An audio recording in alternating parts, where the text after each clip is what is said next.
Very warm welcome to our presentation this morning. We are so privileged to have Prof Veronica Ueckermann this morning. She is the clinical and academic head of infectious diseases at the University of Pretoria and Steve Biko Academic Hospital. Her baseline speciality is internal medicine.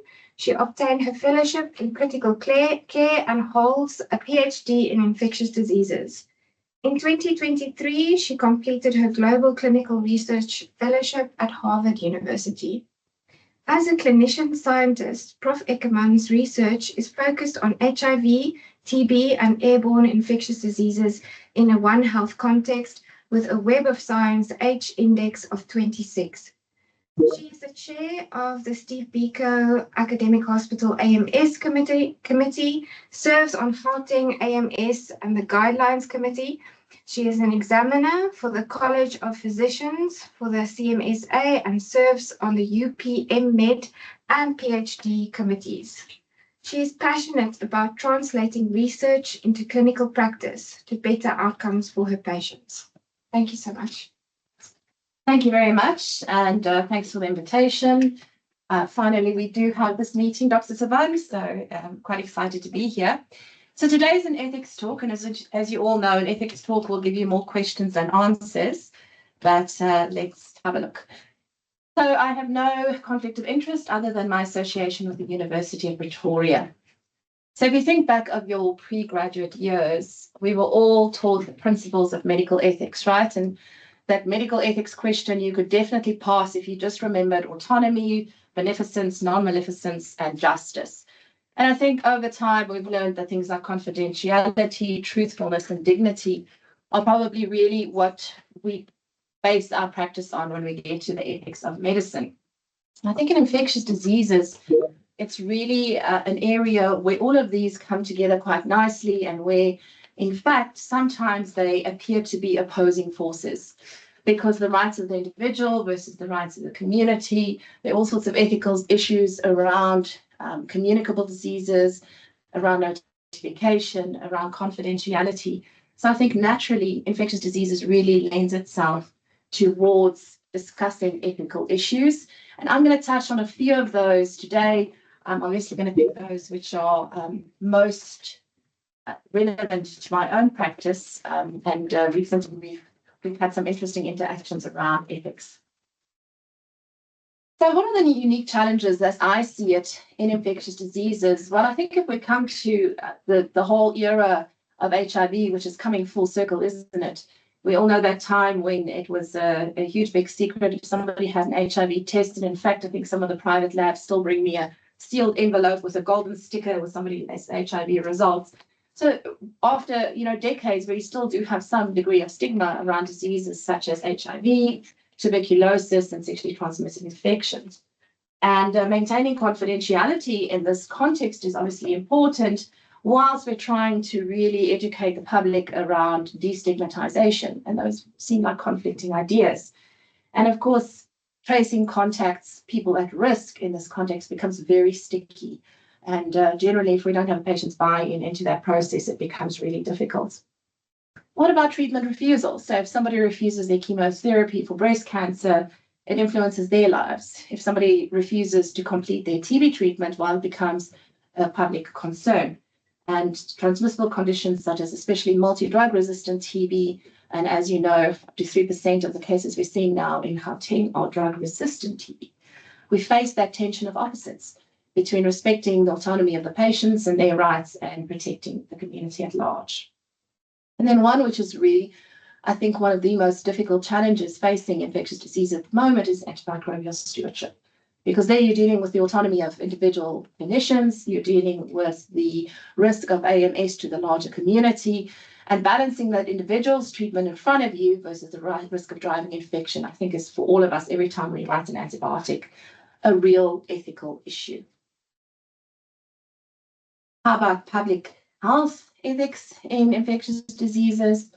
While equity and access, I think really equity has been highlighted in our recent developments with our American colleagues, with funding cuts, many questions around should the global south have been more ready to deal with funding cuts. What is the obligation of the global north to enabling treatment of these life-threatening diseases?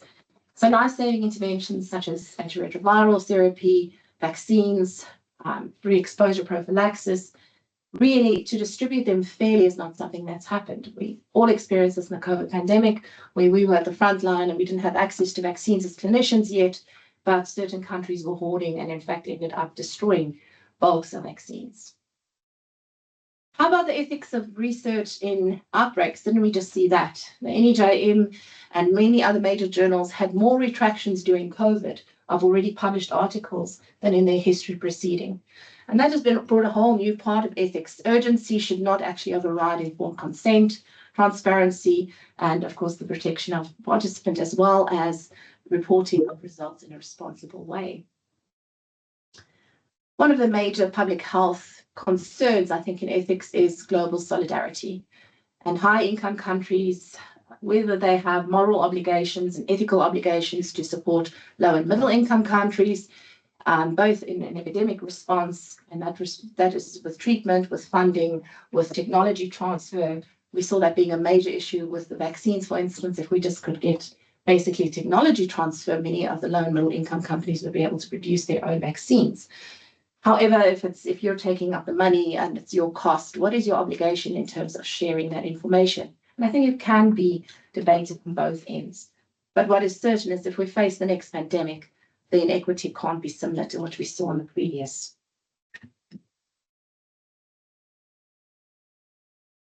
And then there are the examples of seeming contradiction. So again, if you look at the pandemic, where we were at, if we looked at different countries and how they dealt with the pandemic, it was completely different. So we saw these horrible pictures of China where people were being, locked in their houses and forced to isolate. And then, in South Africa, sometimes people didn't understand why they couldn't go to Checkers while they were COVID positive, right? And these seeming contradictions, the right of the individual, the right to have economic stability, the right to income versus the right to protecting the vulnerable in our communities. Right now in Gauteng, we are seeing the effects of lack of vaccination and vaccine hesitancy with a massive measles outbreak. This is affecting the most vulnerable in the community. So yes, it is your child, and it could be argued that it is your right to choose not to put certain substances into a child. However, the greater community and to the most vulnerable, this becomes a real issue. So what is the ethics behind that? And does the autonomy of the individual parent trump the rights of justice in the entire community? For a long time, we've been dealing with HIV status as a seeming contradiction. You've all had cases, I'm sure, where you diagnose somebody with HIV and after extensive counseling, they're still not willing to disclose to a partner, which becomes a major issue, and it becomes an ethical dilemma for us as clinicians because we are exposing another individual, we're potentially withholding treatment from another individual because we're respecting the autonomy of another. Right, so in the pandemic, the right of the individual versus the safety of the community, autonomy versus justice in the case of vaccination, and confidentiality versus non-maleficence in the context of HIV status. And it seems to me constantly that we're just battling these contradictions. I think it's important to discuss the modern ethical woes, and especially around funding. So here I probably have a conflict of interest to declare because we were successful in securing an NIH grant for 5 years. Towards the end of last year, we were a multi-center collaboration. And for those of you who have put in these grants, it's an insane amount of work. And we really had an excellent proposal, went through all the things. And then suddenly, last emails, it just disappeared. The website actually just disappeared. And last week, we finally did get the email to say, unfortunately, because we are a South African partner, as part of this collaboration, the funding has been completely withdrawn. Cuts to PEPFAR, as we know, we're looking at a crisis in South Africa with funding of antiretroviral therapy, which may not be as big an issue in the private sector. But again, I think if we're seeing completely uncontrolled HIV, completely uncontrolled TB, completely uncontrolled infectious diseases, you all know that spills over because we share a space, whether we have medical funding or not. And particularly in sub-Saharan Africa, the funding on the US, dependence on US funding has been particularly high. And this is probably a great time for us to be able to stand up and stand on our own feet and get into producing our own ARVs. However, this is not going to happen overnight. So what do? Are we returning to that pre-ART era? Or where are we going to get the kind of funding? Then if you look at the moral responsibility, the argument could be made that the US should never have taken this global role in being the big heroes in the response without then having the responsibility to carry that through. And you could debate this probably for hours, and it depends on which side of the equator you are, probably what you would consider. But the Global South certainly has the responsibility to develop independent programs. And I do feel that the Global North has the responsibility to at least support that before just completely withdrawing. Then I think the other modern ethical woe, if we wish, is research justice. I'm sure many of you followed Linda Gale on the incredible study with PrEP for young ladies and the possibility really for the first time of eliminating HIV altogether. And then we were all there when the trials were ended early for efficacy, and suddenly the PrEP disappeared. And it turns out that the goal of the study was not really to look at sub-Saharan Africa and provide injectables in sub-Saharan Africa, but rather to use that in populations who could afford it. So I think whenever you look at somebody with an infectious disease, this is a vulnerable population. And you have to consider whether these are just guinea pigs versus beneficiaries. And I think this is really, really important in consideration. And I think every contract that we sign, certainly in terms of research in future, will have a clause stating that patients or participants who were involved should reap the benefit after. So the Purpose 1 trial, as you guys probably know, was a phase 3 study, lenacapavir, injectable every 6 months. You get an injection every 6 months and you stay HIV negative. And I think the sore point here was these were young adolescent girls who are a very vulnerable population. They did fantastically. The results achieved 100% efficacy. And unfortunately, this is something that wasn't offered going forward. However, I think with all the media and all the hype, we are making progress in securing it in South Africa. Our pet hates. Any clinician who worked in COVID hates the word ivermectin, I'm sure. The myth and disinformation. So I actually want to have 2 examples of posts here. So this was a Facebook post by the person, we'll call him John Doe for now. I just don't understand why they keep lying to us. There's already a cure for COVID. It's called ivermectin. My cousin's whole family took it. None of them ended up in hospital. Doctors know this, but big pharma and government are hiding it to make dollars from vaccines. Don't believe lies. Do your own research. And I swear that is my pet hate. Like you jump on my last nerve when you say I've done my research and you equate research to a Google search. But I want to actually highlight here, if you guys look, there is 2.3K likes, 1.1K shares, and 780 comments.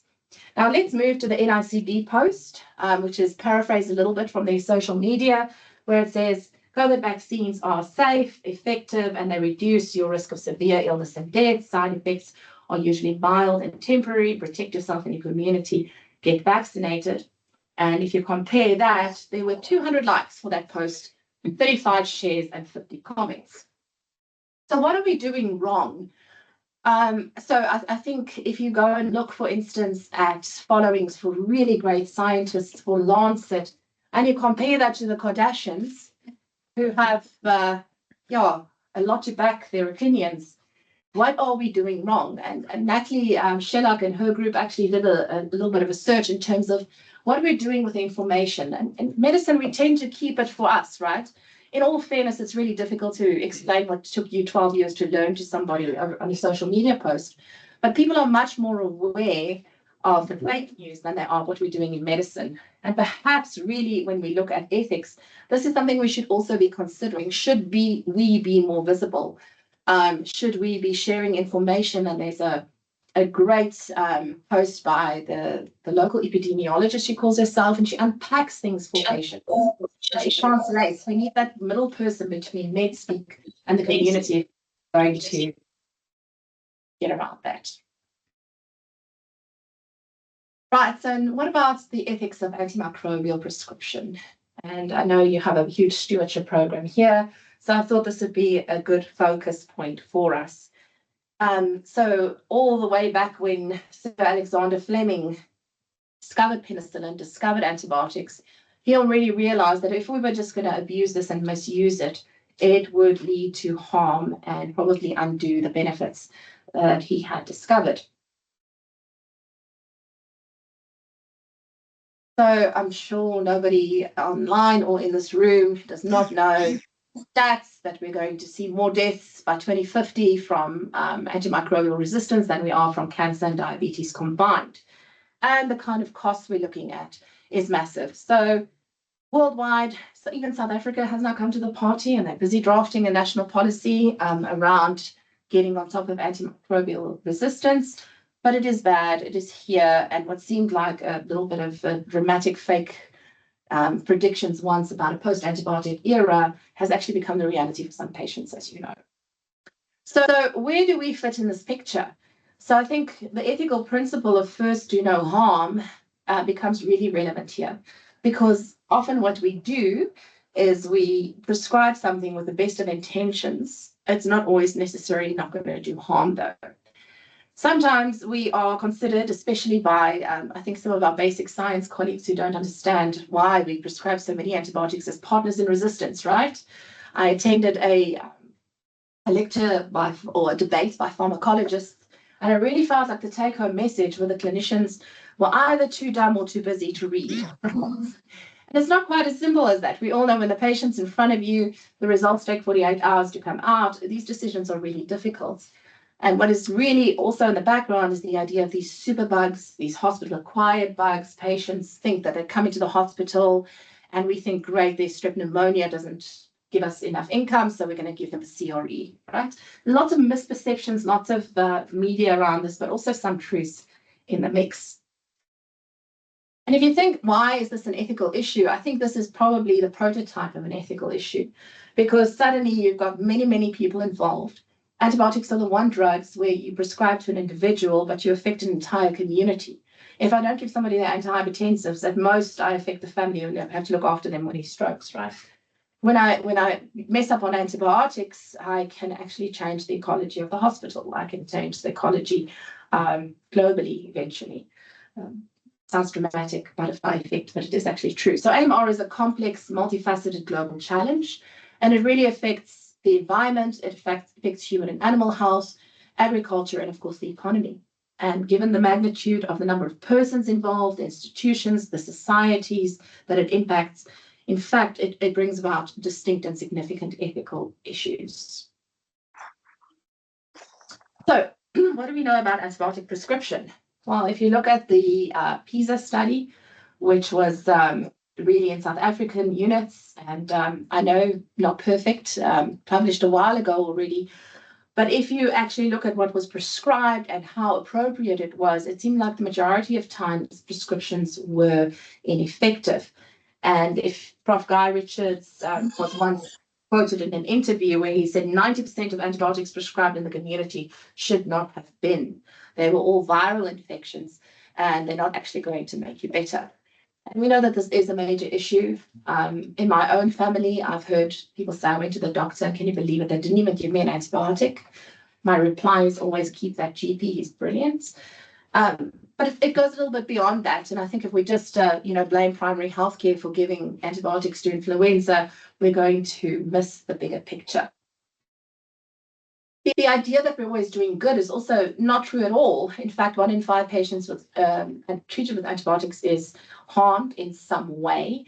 And outside of the risks that we know, the GI side effects, the major concern is that the moment you prescribe an antibiotic, you are stimulating the microbiome to develop resistance. And we know that. So you write the penicillin, you start looking at ESBLs. You write the carbapenem, you start stimulating CREs. It's just the way it is.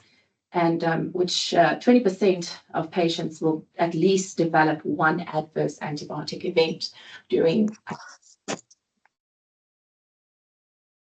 So why do we get it wrong? That's an ethical issue too. I'd just like to ask if anybody got their microphone on, if they could just Mute it for us, please. Just go on to.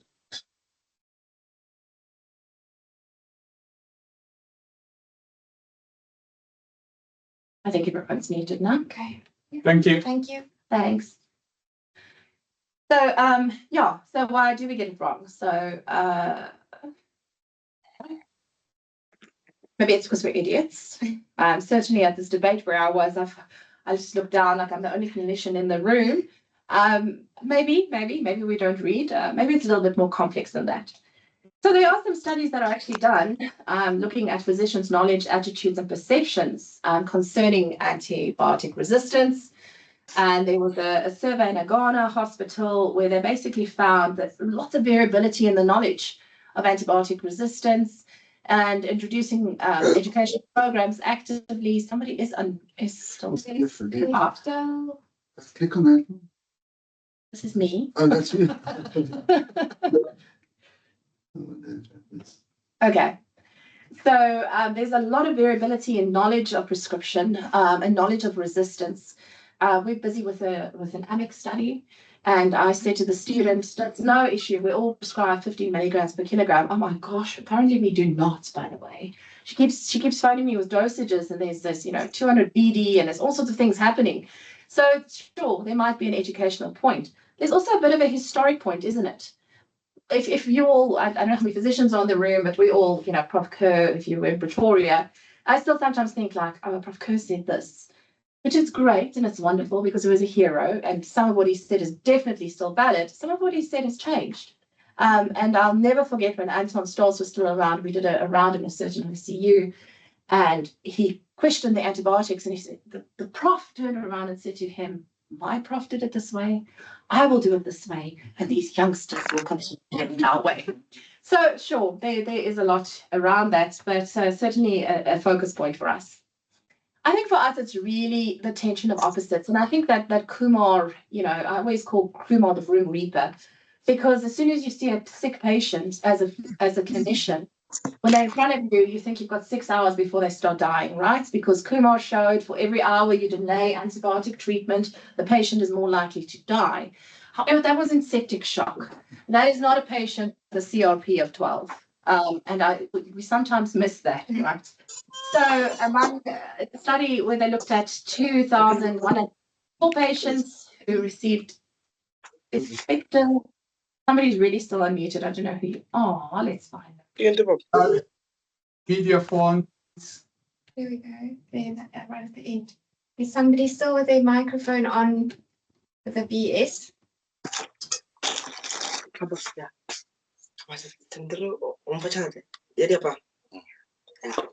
I can't see the participants. No, let's go back.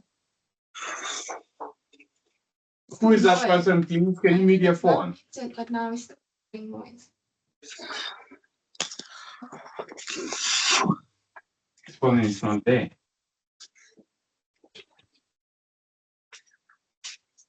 Okay, I'll talk over it. Is it on your phone?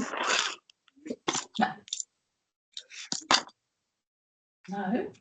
Because you could go out because this is It's not here though.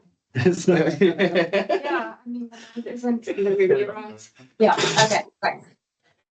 So just maybe to remember that Kumar study, basically at the end of the day, it's so old and it's the most quoted study, but these patients were basically in septic shock.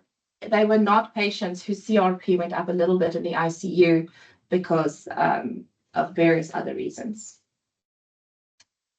Becomes a big issue as patient demands, right? I don't know if you've ever had the privilege of writing an antibiotic, and patients are infinitely disappointed because amoxil of the Augmentin was 1,000 milligrams, and the one you've just prescribed was only 400. So how can it be effective, right? So there is a lot of pressure from patients. And I think if we look at withholding antibiotics initially, that has various downstream effects. Patients could think that we want to get them back for a consult. We know that the funders don't always allow us to do cultures, it's outpatients, et cetera, et cetera. But if you look at what the global evidence is, physicians can be pressured into prescribing antibiotics, even against their clinical judgment. And I think this is very much so at a primary care level, where direct demands for antibiotics are part of the patient's expectation, part of the list that they come with. And in India, there was a very interesting study done where they looked at clinicians who knew that they shouldn't be prescribing this antibiotic, and that the long and short was, I'll lose this patient and they'll go next door because they will get their antibiotics. And unfortunately, that is the case. And I've got some patients with CVID, for instance, and if they don't get the antibiotic from me, they will go to their GP, say they're my patient, and I say they should always get antibiotics. So patient demands do play over. I think this becomes a really big issue in resource poor settings too. So if you think way back of your registrar days, try not to have a panic attack. But if you think of a patient, for instance, at the outpatient clinic, when is the next time you can see them? Maybe in 6 weeks. The sputum results will be available in 6 weeks. So not giving a patient an antibiotic if you think there is something happening. So in fact, you can see them tomorrow and have your results and change. And these are the kind of environments where we trained doctors as well. So in resource low settings where it's going to be difficult for patients to come back, you're going to err on the side of abusing antibiotics potentially. Physicians often will have to rely very heavily on their clinical evaluation. And I don't know how many of you can just clinically, I know when I was a junior, when I was a pre-grad student, color of mucus was a real thing in family medicine. Not so sure how evidence-based that was, but anyway. Empirical therapy is not always unwarranted. So if the patient is likely to go home and develop septic shock because they can't get taxi money to come back next week, well, then maybe that should influence our behavior. And again, the ethical issues that come to play there. And even in developed countries, the physicians are more likely to prescribe antibiotics to socioeconomically deprived patients because they are concerned if complications develop, how are they going to deal with them? So it sounds pretty straightforward. We don't know what we're prescribing. If you look at all of these influences that actually influence our behavior, that certainly is a problem. There's a lot around now about the language that we use in infectious diseases, antibiotics, antimicrobials, explaining to patients what that really means, what we really mean about antimicrobial resistance, that all bugs aren't bad, some of them are good, some of them you actually want to keep. All that really goes around education, and we've got to educate the public as well. We've got to get to the point where, the patient can look at a doctor and say, I think this is viral, I don't want the antibiotic, but if I don't get better, can you follow me up, or whatever the case may be. And then, of course, healthcare professionals. What complicates the implementation of antimicrobial stewardship is that while many physicians regularly prescribe antibiotics, the worst effect of AMR is really visible only at specialist level. So I'm going to, for instance, I had a patient with a prosthetic joint infection where we really called it something where I was quite surprised. And I said to them, are you sure you haven't had antibiotics? Because this was in the history, no antibiotics. And I said to me, no, only the usual stuff, the Urizone and the Ciprobay for my UTIs. So that kind of disconnects, and it's difficult when you've got somebody who has dysuria sitting in front of you in a busy GP practice. It's easiest to just write the Cipro, and the collateral damage of that we'll only see in the ICU, where we have CREs and we struggle with resistance. So we don't have this kind of continuity of care that they do in some countries, where the GP is involved when the patient is in the ICU, and there's this constant thread of communication. What about de-escalation?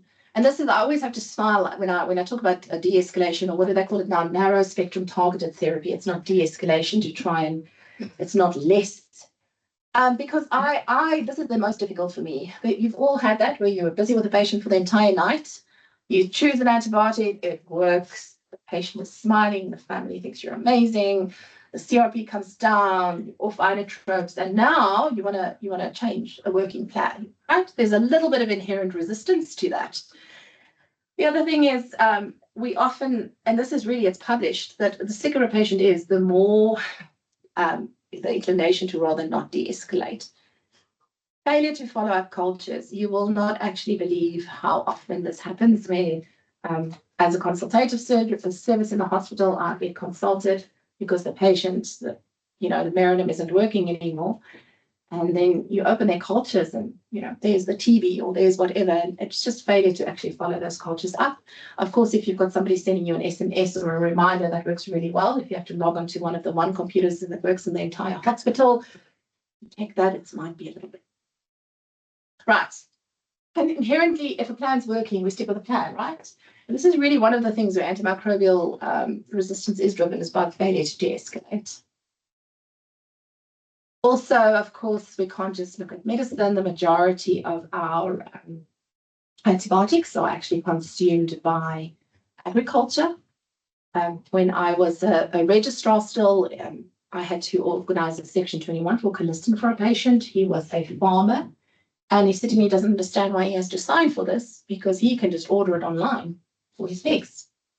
And if one pig is sick and you have the whole herd, or whatever pigs are, they're herds, I don't know. The whole group of pigs are going to die from this disease, then they just add a barrel of colistin to the feed so that everybody stays healthy. Except for then when you buy your pork at Woolies, you can actually find some resistance genes in there. And this has actually been studied in chicken. There was a recent publication where they looked at 3 different stores. So you can't just blame, it's not, and it wasn't Woolies, by the way. It's food, commercially available chicken. And there are actually antimicrobial resistance genes in there.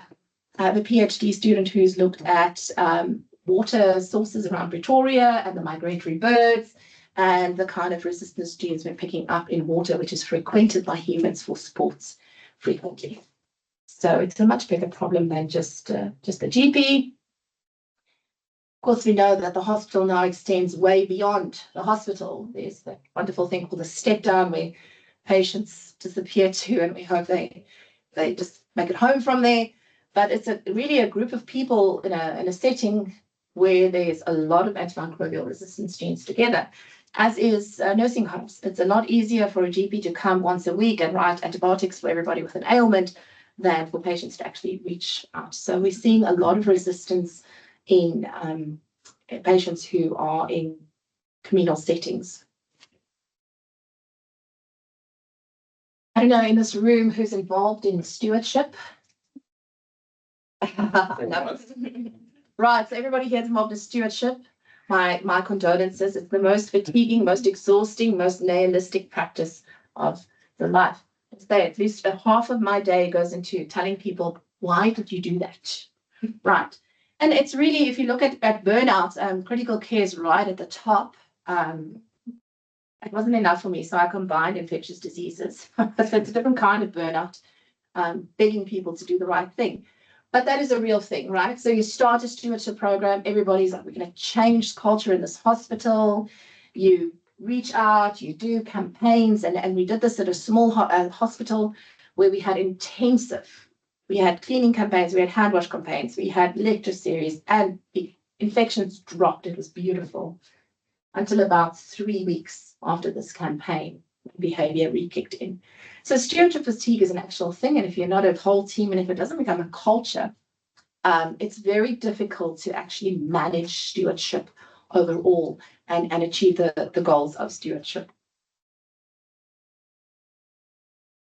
This is I absolutely love this very complicated slide, because to me, this is exactly what we're doing every time we write a prescription for antibiotics. We're looking at really addressing the patient's risk versus addressing the risk of the community suffering from antimicrobial resistance and a shift in our microbial composition.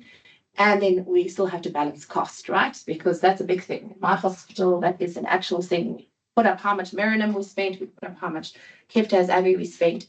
And if you start combining these, finding the sweet spot is a lot harder than it sounds. So really, you want to be at the place where your risk of a relatively low level antibiotic is minimal, that speaks well to cost, and you want to avoid the risk of antimicrobial resistance.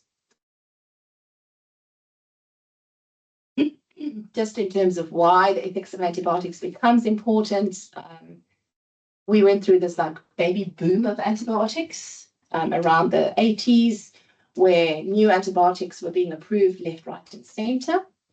And we're not seeing that anymore. We don't have major things in the pipeline. You know, we're combining antibiotics. We're trying desperate combinations. We're trying to alter what we have already. We are resuscitating very old antibiotics in an attempt to deal with what we're seeing at the moment. This is one point, though, where I would like to raise the ethical issue about access. So part of stewardship actually does mean having access to appropriate antibiotics. So if you're going to mix a whole bunch of antibiotics together for oxo-CRE because you don't have access to Keftaz-Avi, that is also an ethical issue, because if we can get on top of an infection with an appropriate antibiotic early, we actually do decrease resistance. And this has been one of and there was a collaborative paper published last year in the SMJ looking at the current landscape in South Africa.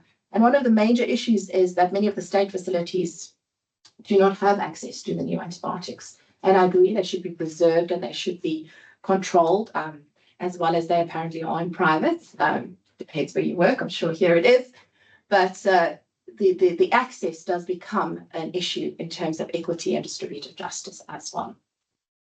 So whenever I do an ethics lecture, it really just feels like I'm on a soapbox the entire time. So forgive me.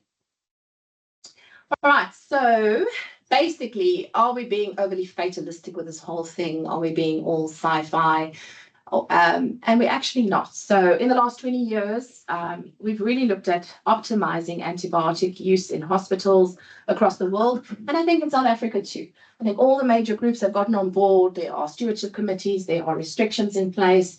There are frequently doctors who are very upset with the restrictions. There are clinical pharmacists with much thicker skin than they used to have. But even so, are we really winning this threat of antimicrobial resistance? And I have a microbiology colleague who says the idea of stewardship is a myth, right? Because there are just too many variables.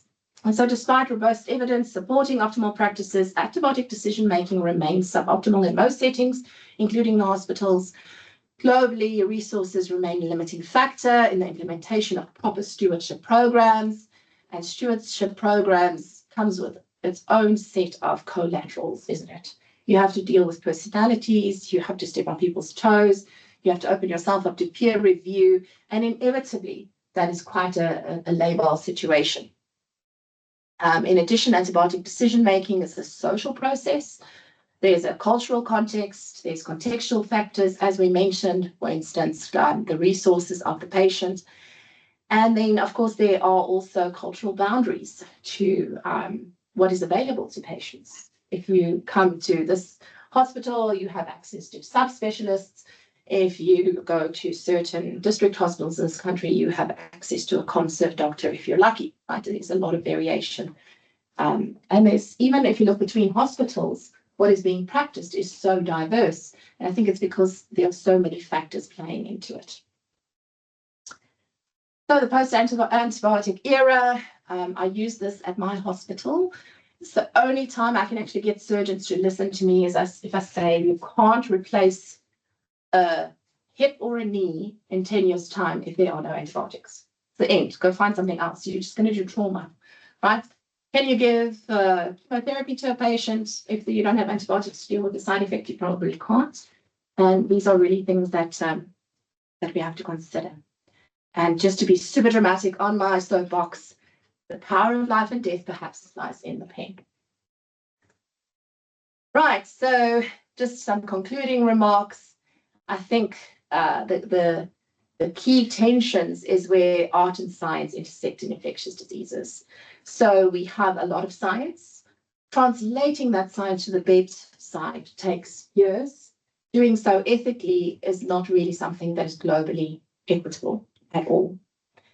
The art certainly has a lot to do with it, because if we can't change behaviors, if we can't change ideas, if we can't approach people and somehow bring the idea across that maybe they're not all knowing and a multidisciplinary approach is what is needed, then we're going to fail. I think that the infectious diseases field really highlights the individual versus collective rights, whether that be through HIV status, whether that be through things like isolation. Again, just to give you an example, my colleague in Leicester, if you have multi-drug resistant TB, you are isolated in a hospital until you are 2 bronchoscopy culture negative, right? And they won't even bronch you before a month of treatment. In South Africa, I did a study with her, and that's why it's so highlighted. We were following up patients with MDR TB to see how long they're shedding with a mask. And sometimes we were going a week after discharge, a week after diagnosis, patients being discharged, following them from shelter to shelter, from home to this public place and that public place. So a lot of difference, the rights of the individual versus also the resources of the collective, because we don't have facilities to keep people in hospital for that long. Right, urgency versus rigor. The patient in front of me is dying. I'm going to throw every antibiotic I know at him versus really sticking to the guidelines. It's very different. It's very different when a patient's in septic shock in front of you and you have very little to work with. But that's okay if you're flexible enough to review what you do. Local versus global priorities. We all know that HIV, TB, these infectious diseases are not necessarily on the global calendar yet. They will be again. They will be when things spread like wildfire. And I think we're a global community. So what affects us here will affect the global north as well. And of course, the present needs versus future risk.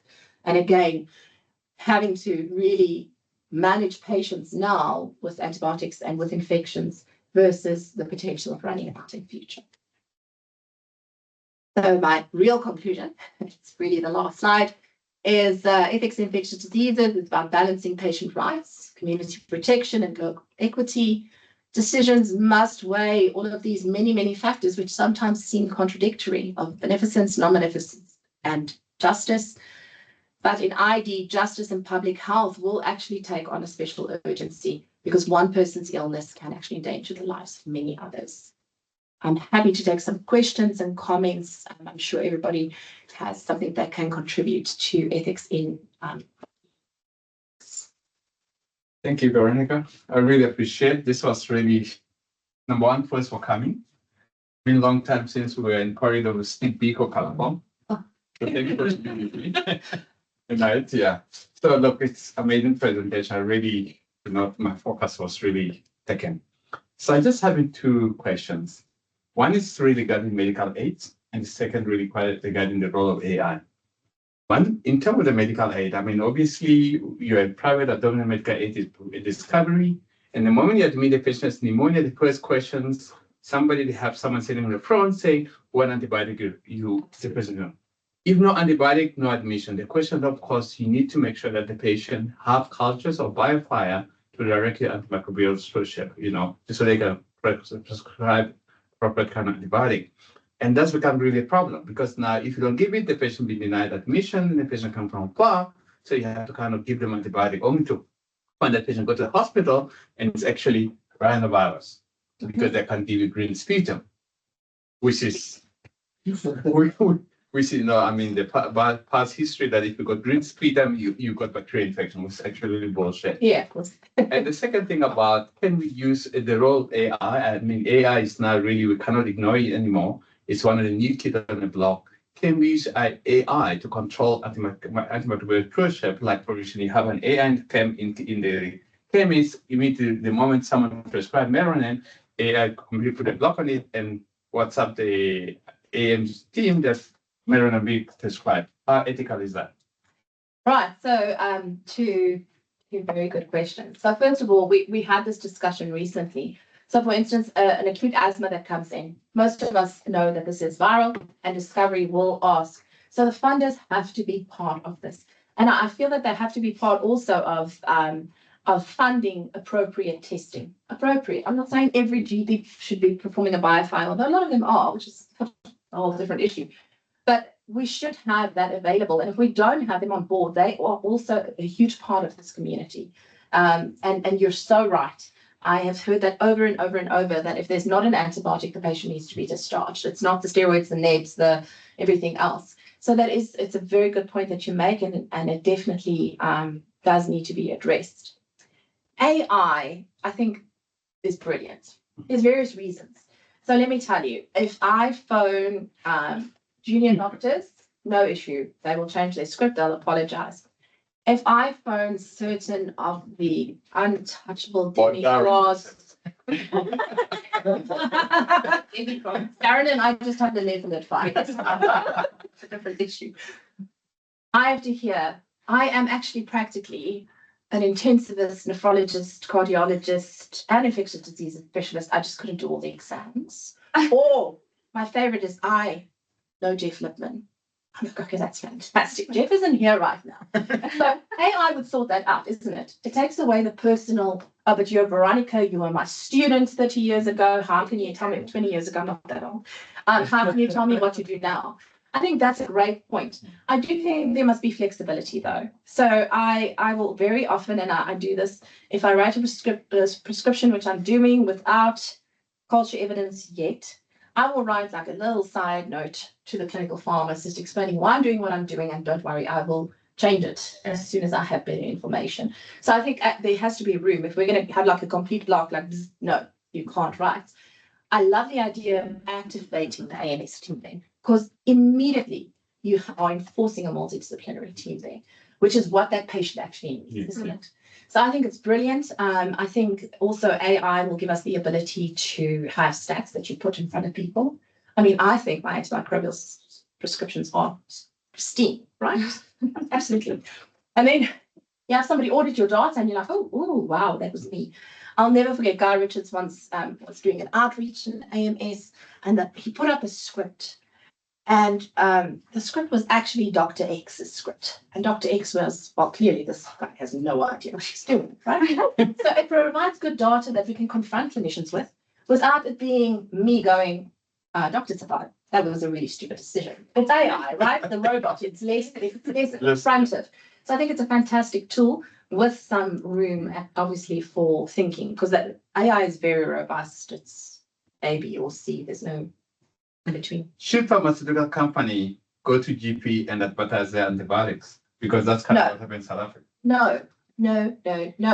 I have a patient that got 2 milligrams of Meranim IMI at the GP. Like, how does a GP access Meranim? I feel like registrars shouldn't access Meranim, right? Yes.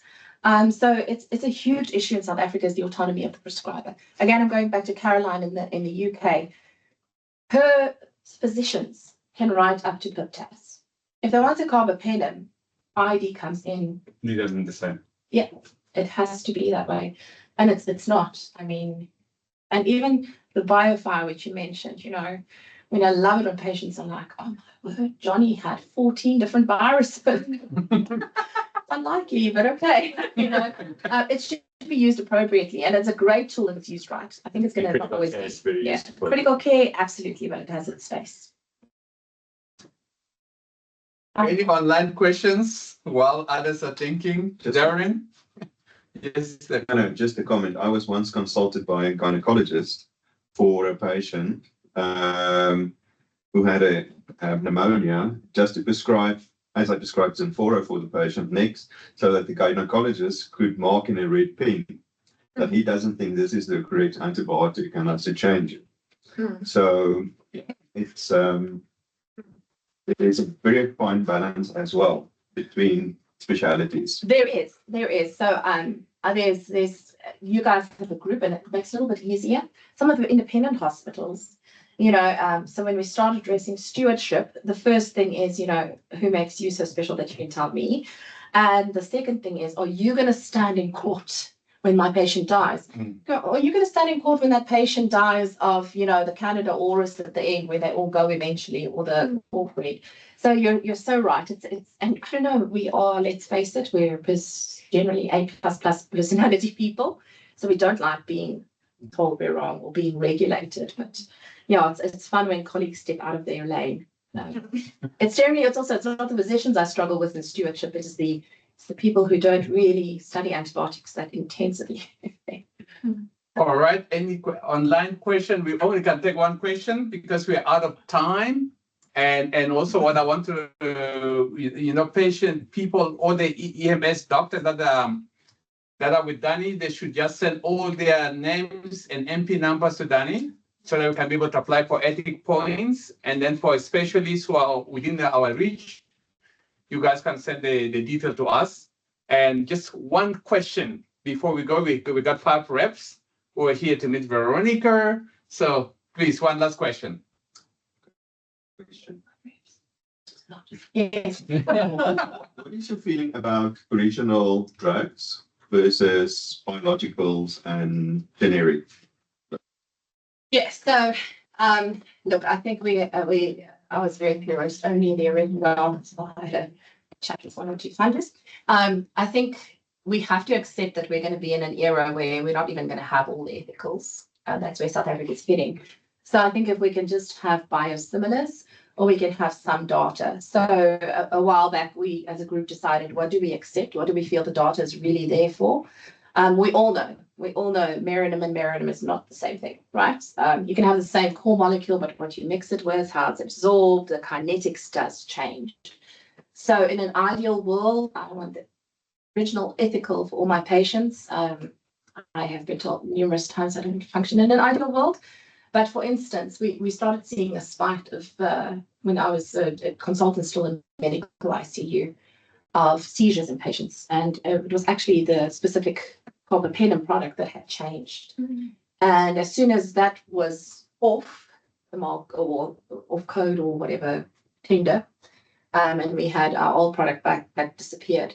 And immediately that changed behavior because now everybody just went straight for Merinum, seizing, et cetera, et cetera. So I do think there are definitely some really good generics available and biosimilars available, but apples aren't apples all around. So you have to be savvy about what you choose. All right, thank you guys. I think those who please put MP's numbers, and in absence of questions, we're going to close the meeting and say thank you guys for attendance. Next Wednesday we have also presentation, and Thursday again. And really great thanks to Veronica for being here. And just to have a wrap quickly, because our coffee is being sponsored by them, and then we'll have more conversation.